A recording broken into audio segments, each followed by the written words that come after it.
Hi, I'm Jason Marzek, Vice President, Senior Director at the Atlantic Council's Adrian Arsh Latin America Center, and welcome to another episode of Experts of the Americas, where we sit down with some of the most influential voices of the public and private sectors across the region.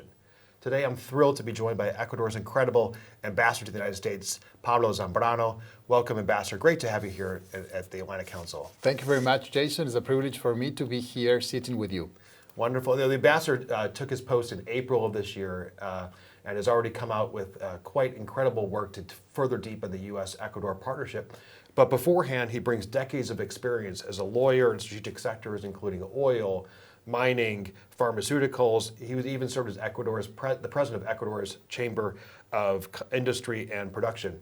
What we're going to do over the next few minutes is discuss the new national security strategy of the United States and the implications and the opportunities that it presents for Ecuador. Now, Ambassador, the strategy mentions a number of key priorities, reducing the influence of cartels across the hemisphere, improving security, reducing illegal migration. How do those priorities present new opportunities, now that they're laid out on paper, to deepen the US-Ecuador partnership?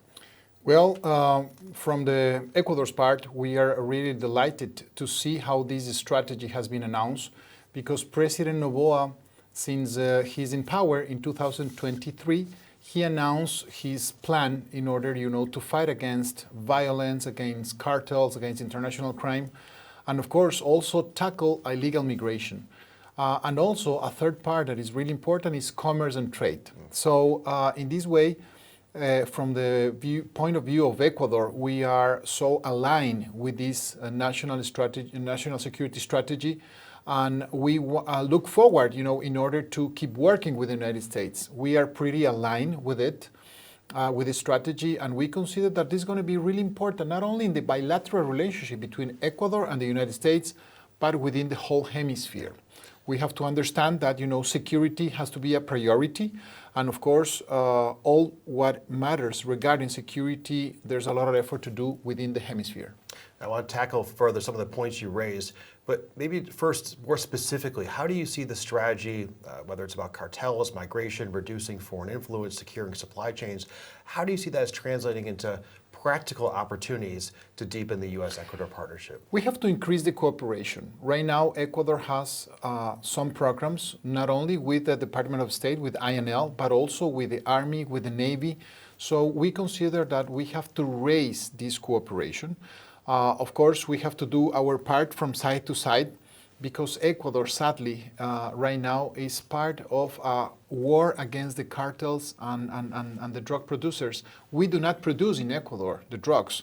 Sadly, the cartels, they use Ecuador as our ports, to sell and to send these drugs. So what we have to do right now is to increase through the use of technology, to use of more, arms and all the equipments that we need in order, to have a better intelligence, and of course doing all the procedures together within, the Pacific coast. So that's why we encourage the American authorities so we can work together closer. Now, Ambassador, even before the strategy came out, the Ecuador-U.S. partnership was already deepening in some of these different areas. If you could explain a little bit some of the wins that you've had thus far, insofar as combating the cartels and some of the other security challenges that Ecuador faces on a daily basis. Yes, Ecuador, President Noboa was invited for the inauguration of President Trump.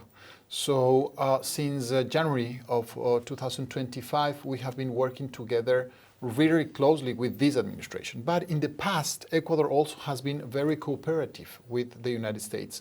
Our military, our Navy, and of course the federal agencies that have been working with the national police in Ecuador, so we can exchange information, we can do some procedures internally in Ecuador, and also, traceability of these gangs, what they are doing.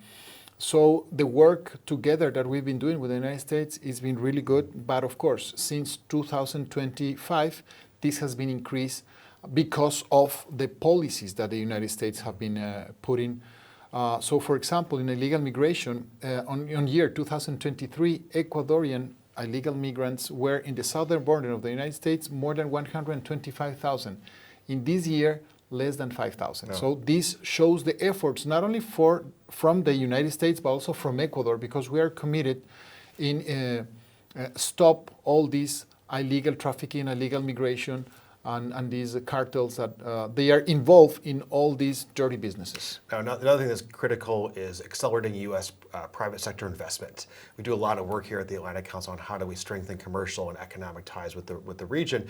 And the strategy specifically mentions the importance of developing local private economies and calls out a number of different U.S. agencies that can help to facilitate in greater regard. Where do you see the opportunities as part of the strategy to be able to further deepen U.S. investment into Ecuador? And what specific sectors would you like to see that? And where do you see the greatest potential for that investment to come in? I was mentioning before, that Ecuador is focusing on security, illegal migration. We have to combat that. But the third part is commerce. And of course, when we talk about commerce, we know that this is a two-way avenue, right?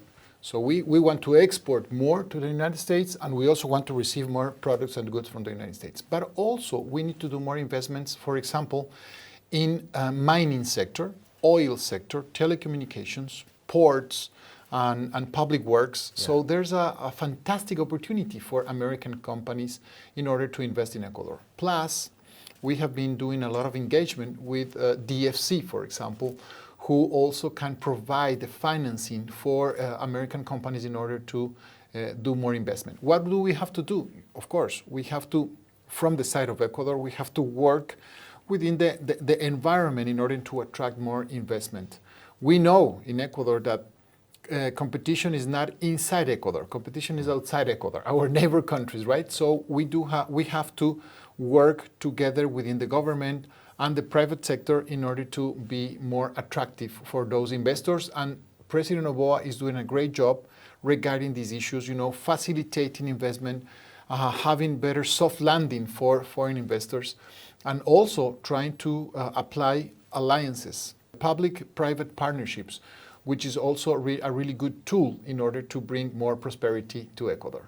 Now, Ambassador, every strategy, there's always something to be desired that you would like to see included in there that might not have been included in there. I mean, you look at Ecuador's opportunities and what it seeks to further as part of the partnership with the United States.